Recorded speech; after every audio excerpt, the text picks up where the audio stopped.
அக்கா vlog. இப்போ வந்து நாங்கள் எங்கே போயிட்டுருக்கோம்னா கொங்கனாபுரம் போயிட்டுருக்கோம். என் ஃப்ரெண்டு கமலிஸ்ரீ வந்து இன்றைக்கி அவளுக்கு எக்ஸாம் செம் முடிஞ்சுட்டு வெயிட் பண்ணிகிட்ருக்கா. கோகிலா மட்டும்தான் வரான்னு நினச்சிட்டு இருக்கா. ஆனால் இப்போ நாங்களும் போகிறோம். சர்ப்ரைஸாக இருக்கும்போது பார்க்கலாம் அவள் எவ்வளோ சர்ப்ரைஸ் ஆகுறான்னு. அதை உங்களுக்கு நாங்கள் கேப்சர் பண்ணி போடுறோம். Stay tuned guys. Hi guys, Akshaya சொன்ன மாதிரி நம்ம வந்து இப்போ கமலஸ்ரீக்காக நம்ம போயிட்டுருக்கோம். அவள் எப்படி ரியாக்ட் பண்ணுவான்னு தெரில. நான், அக்ஷயா, அதுக்கப்புறம் கோகிலா வந்து 3 பேர் போயிட்டுருக்குறோம் அவளுக்கு சர்ப்ரைஸ் பண்ணதுக்காக. அவள் கொஞ்சம் கூட கெஸ்ஸிங் அவளுக்கு வந்து இருக்காது. ஏன்னா கொஞ்சம் கூட அவள் யோசிச்சிருக்கவே மாட்டேன் நாங்களாம் வருவோன்னு. ஏன்னா நார்மலாக எப்பி போல தான் வந்து அவளுக்கு வந்து மெசேஜ் பண்ணியிருந்தேன். நல்லா எக்ஸாம் பண்ணிட்டு வடியே அது மட்டும்தான் நான் அவள்கிட்ட சொன்னேன். வரோம் அந்த மாதிரி எதுவுமே நாங்கள் வந்து காட்டிக்கல. இப்போ வந்து அவளுக்காக நாங்கள் வந்து இப்போ வந்து நாங்கள் 3 பேருமே போயிட்டுருக்கோம். அவள் எப்படி ரியாக்ட் பண்ணுவாள் அப்படின்னு எனக்கு தெரில. அவள் ஷாக்காக தான் ஆகுவா, கண்டிப்பாக ஷாக் ஆவா. ஏன்னா அவள் கெஸ் கூட பண்ணியிருக்க மாட்டா நாங்கள் வருவோன்னு.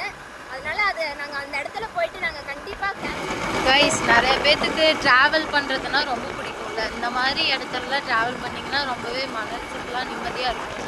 இந்த மாதிரி இடத்துலலாம் உங்கள் ஃப்ரெண்ட்ஸோடு போய் ட்ராவல் பண்ணி பாருங்கள். முடிஞ்சால் ஃப்ரெண்ட்ஸை அவாய்ட் பண்ணிக்கோங்க, அது இன்னும் பெஸ்ட்டு நான் சொல்லுவேன். கைஸ் அப்படிலாம் இல்லை கைஸ், நீங்கள் ஃப்ரெண்ட்ஸ் கூட போனால் தான் வந்து ஒரு என்ஜாய்மெண்ட்டாக இருக்கும்.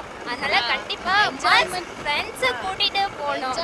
இந்த மாதிரி ஒரு அழகான பிளேஸில் வந்து நம்ம ஃப்ரெண்ட்ஸ் கூட போகும்போது அவ்வளோ ஹாப்பினஸ் இருக்கும். ஹாப்பினஸ், சேட்னஸ் எல்லாமே நம்ம ஃப்ரெண்ட்ஸ் கூட ஷேர் பண்ணிவிட்டு அப்படியே ஒரு மாதிரி ஜாலியாக ஃப்ரீயாக நம்ம போகும்போது வந்து ஒரு ஹாப்பினஸ் கொடுக்கும் கைஸ். இப்போ வந்து நம்ம எந்த இடத்துல வந்திருக்குன்னா புதுப்பழனி போக. இங்கே நிறைய பேர்த்துக்கு தெரியும் புதுப்பழனி வந்து ஒரு ஃபேமஸான ஒரு கோயில். நீங்கள் கண்டிப்பாக விசிட் பண்ணி பாருங்கள். இங்கே வந்து கோயிலை வந்து நம்ம சேஸ் பண்ணிகிட்டே வரோம். நாங்களும் ஒரு நாள் அந்த கோயிலுக்கு போயிட்டு பார்க்கணும். நீங்களும் அந்த கோயிலை பார்க்கணும்னு ஆசைப்படுறீங்க வந்து பார்க்க. வந்து இப்போ ஹெல்மெட் இல்லாமல் ட்ராவல் பண்ணிட்டு இருக்கோம். அப்படிலாம் வந்து யாருமே ட்ராவல் பண்ணாதீங்க. ஹெல்மெட் இல்லாமல் ட்ராவல் பண்ணால் அது வந்து நம்ம உயிர்க்கே ஆகும். நீங்கள் யூஸ் பண்ணாத நீங்களே சொல்லாதீங்க அப்படிலாம் சொல்லக்கூடாது. நாங்கள் வந்து லோக்கலில் போகிறோம். லோக்கல்லையும் வந்து ஹெல்மெட்டு போட்டு தான் போனோம். நாங்கள் கொஞ்சம் படிக்காத தருக்குறீங்க, அதனால படித்த தருக்குறீங்க. ஆமாம், படித்து தருக்குறீங்க. நாங்கள் இதுக்கப்புறம் கண்டிப்பாக ஹெல்மெட்டை போட்டுட்டு தான் போவோம். நீங்கள் இந்த வீடியோ பார்க்குறவங்க யாருமே வந்து ஹெல்மெட்டை போடாமல் வந்து ட்ரைவ் பண்ணாதீங்க. ஹெல்மெட் நம்மளுக்கு வந்து ரொம்ப முக்கியமான ஒரு விஷயம், நம்ம உயிர் காக்கிற ஒரு விஷயம். அதனால் இந்த வீடியோ பார்க்குறவங்க எல்லாருமே வந்து கண்டிப்பாக ஹெல்மெட் மாஸ்க் ஹெல்மெட்டோடு தான் போகணும். நம்ம வந்து இப்போ வந்து ஓகே இப்போ பைபாஸில் வந்து கிராஸ் பண்ண போகிறோம். ஸோ வீடியோ கட் பண்ணுறோம். இப்போ வந்து கமலஸ்ரீ பக்கத்தில் நம்ம வந்து போயிட்டுருக்கோம். இந்த பிளேஸ் பார்க்கும்போதே உங்களுக்கு வந்து தெரிஞ்சிருக்கோம் நம்ம எங்கே இருக்கோன்னு. அவ்வளோதான், கமலஸ்ரீ வந்து நம்ம பார்க்க போகிறோம். அவள் எப்படி ரியாக்ட் பண்ணுவாலாம் நம்மளுக்கு தெரில.